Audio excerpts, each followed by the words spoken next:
Existe um tipo de tristeza diferente. Não é aquela tristeza simples que aparece depois de um dia ruim. É uma tristeza mais silenciosa, mais profunda. E ela se chama melancolia. Ela surge quando alguma coisa que dava sentido para nossa vida desaparece. Tipo a Júlia quando te traiu com seu colega de classe. Por exemplo, uma pessoa, um sonho ou uma fase da vida. E de repente parece que não foi só aquilo que foi embora. Parece que uma parte de nós também foi. Existe uma ideia antiga que descreve bem isso. Às vezes a gente se apega tanto a algo que aquilo começa a definir quem a gente é. E quando aquilo acaba, não sobra apenas saudade, sobra um vazio. Como se a gente também tivesse ido embora com aquilo na qual a gente tinha se definido. E essa é uma das portas da melancolia. A palavra melancolia vem da Grécia Antiga. Ela nasce da junção de duas palavras, melas, que significa negro, e cole, que significa bile, ou seja, bile negra. Na medicina antiga, especialmente na teoria dos quatro humores, acreditava que o corpo humano era governado por quatro líquidos: o sangue, a fleúna, a bile amarela e a bile negra, conhecida como melancolia. Quando a bile negra ficava em excesso no corpo, se acreditava que a pessoa se tornava introspectiva, triste e contemplativa. E hoje a gente sabe que isso não é biologicamente correto, mas curiosamente a ideia é capturar algo verdadeiro, porque desde aquela época já se percebia uma ligação entre a tristeza profunda e a reflexão intensa. Por que os artistas sempre foram associados à melancolia? Durante séculos, a melancolia não era vista só como um problema, ela era quase um sinal de genialidade. No Renascimento, filósofos e médicos começaram a observar algo muito curioso. Muitos artistas, poetas e pensadores pareciam viver nesse estado de melancolia.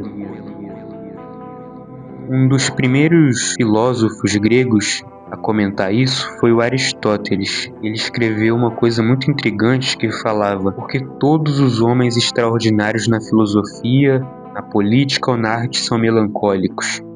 A ideia era simples: a melancolia cria silêncio interior, e no silêncio interior aparecem perguntas que as pessoas comuns evitam. Perguntas sobre o tempo, sobre a morte, sobre o sentido da vida. E quando alguém mergulha muito nessas perguntas, a arte muitas vezes nasce. Séculos depois, filósofos continuaram explorando esse estado. Um deles foi o Arthur Schopenhauer, e ele acreditava que a vida humana era marcada por um conflito permanente. Ou a gente está desejando alguma coisa, ou a gente está entediado depois de conseguir conquistar aquilo. Para ele, a melancolia aparece quando a gente percebe esse ciclo. Quando a pessoa entende que nenhum prazer resolve completamente o vazio da existência. Outro filósofo que explorou algo parecido com isso foi o Søren Kierkegaard. Ele dizia que o ser humano vive com uma espécie de angústia existencial. Não porque uma coisa deu errado, mas porque a gente é consistente na nossa própria existência. E essa consciência traz peso. O que a ciência moderna diz sobre a melancolia? Hoje a ciência, ela olha para a melancolia de outra forma. Na psicologia clínica existe algo muito conhecido como a depressão melancólica. É um subtipo específico de depressão. Algumas características são bem marcantes. Por exemplo, a perca quase total de prazer nas coisas, a sensação profunda de vazio, a lentidão mental e física, acordar muito cedo com tristeza intensa e a culpa exagerada. Estudos em neurociência mostram alterações em áreas do cérebro ligadas à recompensa e motivação, especialmente em circuitos que envolvem dopamina e serotonina. Em termos simples, o cérebro começa a ter dificuldade em sentir satisfação. Outra coisa que aparece em pesquisas é a ativação constante do sistema de estresse no corpo, como se a gente estivesse sempre em estado de alerta, mesmo sem nenhum motivo aparente. E aí tem uma dúvida que muitas pessoas podem ter, que é: por que a melancolia é tão viciante? Agora vem a parte curiosa. Muita gente não percebe, mas a melancolia, ela de fato pode se tornar um pouco viciante, ou até muito. Isso acontece por alguns motivos. O primeiro motivo é a familiaridade. O cérebro humano prefere estados conhecidos, mesmo que sejam dolorosos, e se alguém passa muito tempo melancólico, aquele estado começa a parecer, digamos que normal. Meydanın tam karşısında burada Tomaşelbek Mafya. mafya, ok. E o segundo é a identidade. Algumas pessoas começam a construir sua identidade em torno da tristeza. Elas passam a se enxergar como o pensador, o solitário, o observador da vida, e sair da melancolia parece quase perder quem elas são. Terceiro é a profundidade emocional. A alegria, ela costuma ser rápida, de fato, e a melancolia não, porque ela é o contrário, ela demora. Ela cria uma sensação de profundidade, de contemplação, como se a pessoa estivesse mais próxima da verdade da vida, mesmo que isso seja, digamos que muitas vezes, uma ilusão emocional. E a história da arte está cheia de exemplos. Um dos mais conhecidos é o pintor Vincent van Gogh. Van Gogh viveu praticamente toda a sua vida em intensa instabilidade emocional. Ele acreditava que a arte era uma forma de traduzir sentimentos que palavras não conseguiam explicar. Em uma das suas cartas ele escreveu algo próximo de "A tristeza durará para sempre". Outro exemplo é o poeta John Keats. Keats escreveu um poema famoso chamado Ode on Melancholy. Nesse poema ele diz algo interessante: a melancolia vive dentro da própria beleza, ou seja, quanto mais intensamente alguém percebe a beleza do mundo, mais sente a dor de saber que tudo é passageiro.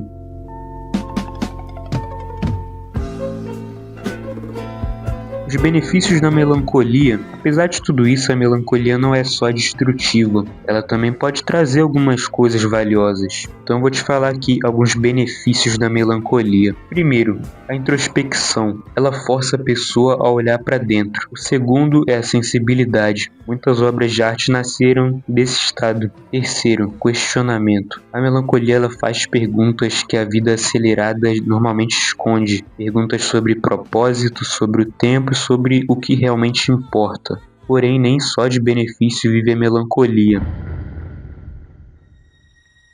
O problema começa quando esse estado vira moradia permanente. Quando a melancolia deixa de ser reflexão e vira paralisia, a pessoa perde energia, se isola, começa a sentir que nada vale a pena e aos poucos o mundo vai ficando distante, como se estivesse acontecendo atrás de um vidro.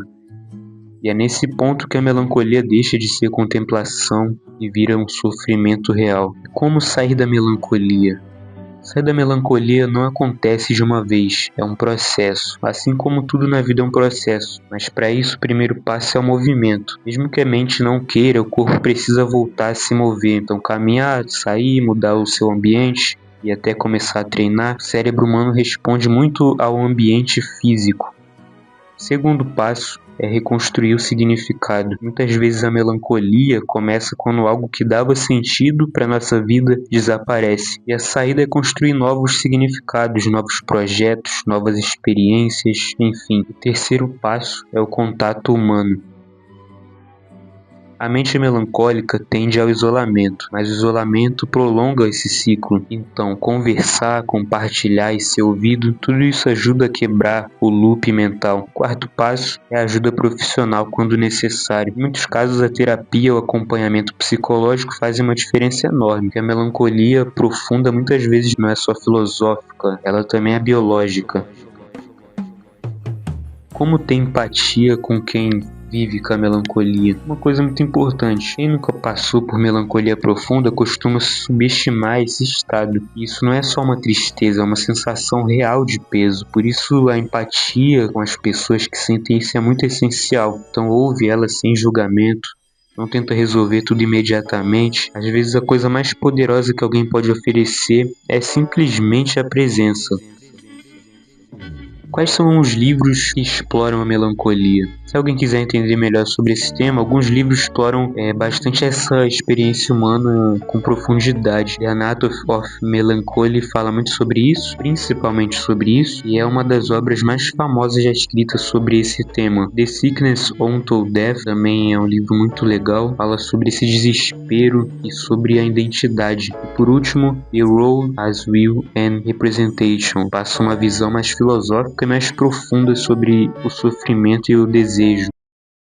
Talvez a melancolia nunca desapareça completamente da vida humana, porque ela nasce de algo muito fundamental, a consciência de que tudo passa, os momentos passam, as pessoas passam e a própria vida em si passa. Mas talvez o segredo não seja eliminar a melancolia, talvez o segredo seja não morar nela, usar esse estado como reflexão e depois voltar para a vida, porque no final das contas, mesmo com toda a tristeza que existe no mundo, a vida continua oferecendo algo muito raro, a experiência.